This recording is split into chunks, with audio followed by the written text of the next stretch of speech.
अखिलेश यादव की ताबड़तोड़ बैटिंग के बाद अब बीजेपी की बारी है। बीजेपी अब काउंटर अटैक करने को तैयार दिखाई दे रही है और जल्द ही समाजवादी पार्टी को करारा झटका देने जा रही है। समाजवादी पार्टी ने बीजेपी को एक के बाद एक ताबड़तोड़ 14 झटके दिए, लेकिन बीजेपी के बड़े नेताओं की तरफ से कोई बयान नहीं आया। सभी बड़े नेताओं ने चुप्पी साध ली। न योगी कुछ बोले, न अमित शाह। कहा गया अमित शाह का निर्देश है कि कोई कुछ नहीं बोलेगा, सब चुप रहेंगे।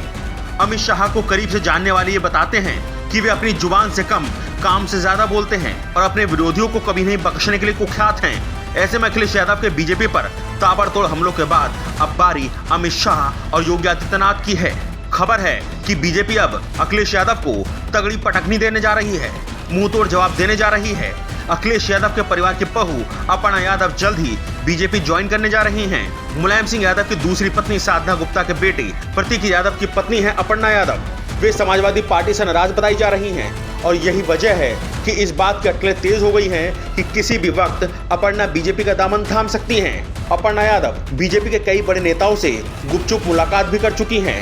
हर किसी को मालूम है कि अखिलेश यादव अपने सौतेले भाई प्रतीक यादव को पसंद नहीं करते। उनकी पत्नी अपर्णा यादव भी लगातार पार्टी में हाशिए पर ही रहे हैं, या फिर जो एक सामाजिक कार्यकर्ता की उनकी इमेज है उस रूप में पार्टी में वह कभी सक्रिय नहीं दिखाई दी। उसके पीछे की वजह डिंपल और अपर्णा के बीच अनबन भी मानी जाती है। ये अलग बात है कि डिंपल यादव ने कभी सार्वजनिक मंच से अपर्णा यादव की मुखालफत नहीं की। अपर्णा ने डिंपल को लेकर कोई बात नहीं कही। 2017 का विधानसभा चुनाव अपर्णा ने समाजवादी पार्टी के टिकट से लखनऊ कैंट से लड़ा था, लेकिन तब वो बीजेपी की रीता बहुगुणा जोशी से चुनाव हार गई थी। बावजूद इसके अपर्णा यादव लखनऊ कैंट से एक बार फिर चुनाव लड़ने की तैयारी कर रही हैं, लेकिन समाजवादी पार्टी इस बार उन्हें लखनऊ कैंट से लड़ाने के लिए तैयार नहीं दिखाई देती। यही वजह है कि अपर्णा अब बीजेपी का दामन थाम सकती हैं, क्योंकि समाजवादी पार्टी इस बार लखनऊ कैंट से डिंपल यादव की बेहद करीबी सपा की युवा नेता सौमया भट्ट को लखनऊ कैंट से प्रत्याशी बना सकती है। अपर्णा यादव के बीजेपी में शामिल होने से सांकेतिक तौर पर अखिलेश यादव परिवार पर एक बड़ी फूट होगी और इसका मनोवैज्ञानिक फायदा बीजेपी जरूर उठाना चाहेगी।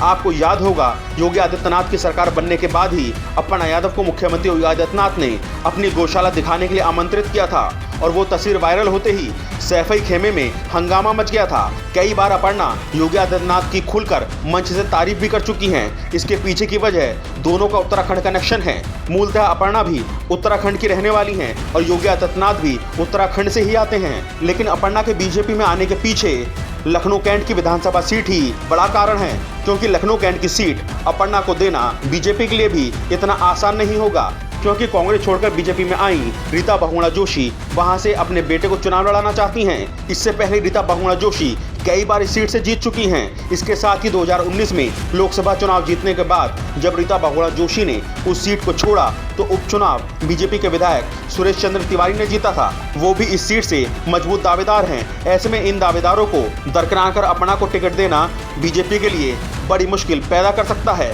बावजूद इसके योगी आदित्यनाथ समाजवादी खेमे में सेंधमारी के पूरे मूड में दिखाई दे रहे हैं। खबर तो ये है कि यादव परिवार से एक दो और बड़े चेहरे बीजेपी का दामन थाम सकते हैं। ऐसे में बस इंतजार कीजिए, सियासत में अभी और क्या क्या रंग दिखाई देते हैं। अस्तित्व न्यूज के लिए लखनऊ से परवीन तिवारी की रिपोर्ट।